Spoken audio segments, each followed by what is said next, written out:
মা, রিচার্জ শেষ হয়ে গেছে। আজকে রিচার্জটা শেষ হতে হলো।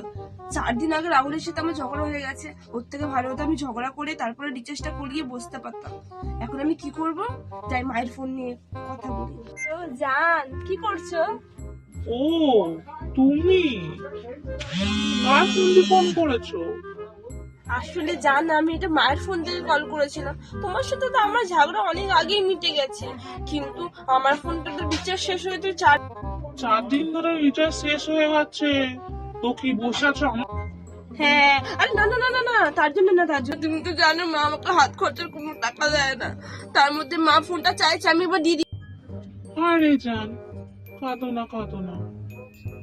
না না না, আমি ফোনে রিচার্জ করে দিচ্ছি, এক্ষুনি করে দিচ্ছি। রিচার্জ হয়ে গেছে, তুমি একবার চেক করে দেখো। দূর ভাগ সালা, তোকে তো আমি কোনোদিনই ক্ষমা করিনি। আসলে আমি রিচার্জ করানোর জন্যই তোকে ইয়ে করেছি, তুই ভাগ ভাগ। ও দাঁড়া দাঁড়া দাঁড়া দাঁড়া, এ বাবা, ভুল করে অন্য কারো নাম্বার রিচার্জ হয়ে গিয়ে। কি?